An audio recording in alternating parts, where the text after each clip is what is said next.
Chhattisgarh police मुख्यालय द्वारा 50 पदों पर भर्ती के लिए एक और नया विज्ञापन जारी किया गया है। अब तक छत्तीसगढ़ में पुलिस विभाग में ही 7 नोटिफिकेशन जारी कर दिए गए हैं। आरक्षक के 6000 पदों पर भर्ती के लिए विज्ञापन जारी किया गया।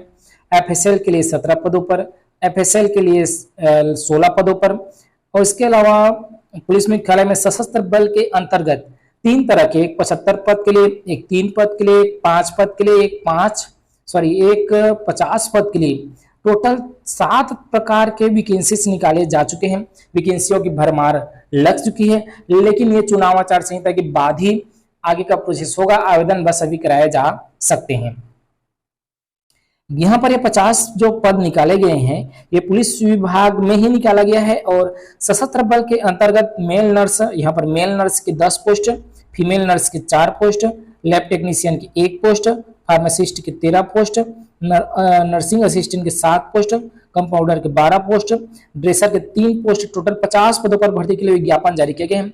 वेतन मैट्रिक्स लेवल 7 से 4 रखा गया है। आरक्षण सेम है, 10% भूतपूर्व सैनिक को, स्थानीय महिलाओं को 30% आरक्षण इसमें रखा गया है।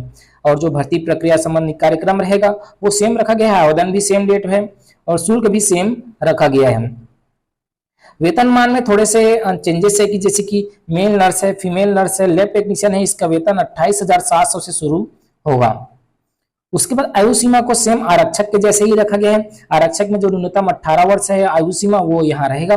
अधिकतम आपका 30 वर्ष से ज्यादा नहीं होना चाहिए।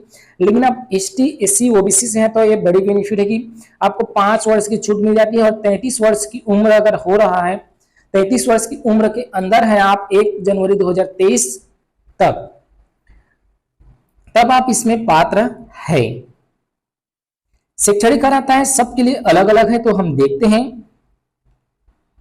जैसे कि पहला है मेल नर्स के लिए न्यूनतम शैक्षणिक अर्हता 10+2, आप 12वीं पास होना चाहिए। आपके पास विज्ञान, भौतिक शास्त्र या रसायन शास्त्र ये तीनों उत्तीर्ण होने चाहिए।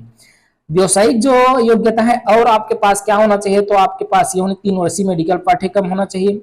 दूसरा है 4 वर्षीय बीएससी नर्सिंग या 3 वर्षीय जो जीएनएम होता है वो होना चाहिए, 3.5 साल का वो भी चलेगा। 3 वर्षीय जनरल नर्सिंग ट्रेनिंग ये आपके पास होने चाहिए। अन्य नागरिक योग्यता में आपका काउंसिल में पंजीयन होना चाहिए। फीमेल के लिए सेम रखा गया है क्योंकि सेम पद भी है। लैब टेक्नीशियन में थोड़ा सा बदलाव है, जैसे कि आप 12वीं पास हैं उसके तहत आप 1 वर्ष का जो रोग विज्ञान टेक्नीशियन का कार्यक्रम होता है, पैथोलॉजी टेक्नीशियन, वो आप कोर्स किए होने चाहिए। फार्मासिस्ट के लिए 12वीं पास तो होने चाहिए। फार्मासिस्ट का जो कोर्स होता है वो भी आपके होने चाहिए। फार्मासिस्ट काउंसिल में आपका पंजीयन भी होना चाहिए। नर्सिंग असिस्टेंट में न्यूनतम योग्यता 12वीं पास रखा गया है। उसके साथ ही आपका 1 वर्षीय पैरा डिप्लोमा कोर्स भी आपकी होनी चाहिए। कंप्यूटर में 12वीं पास तो होना ही चाहिए। इसके अलावा आपका फार्मेसी का मान्यता प्राप्त डिप्लोमा आपके पास होना चाहिए और फार्मासिस्ट काउंसिल में आपका पंजीयन भी होना चाहिए। ड्रेसर के लिए केवल 12वीं पास रखा गया है। ड्रेसर के लिए अन्य योग्यता में 1 वर्षीय जो कार्यक्रम होता है स्वास्थ्य विभाग संस्थाओं में ड्रेसर का, वो आपका ये होने चाहिए। तो यह पात्रता के बारे में हो गई, एज लिमिट के बारे में हो गया।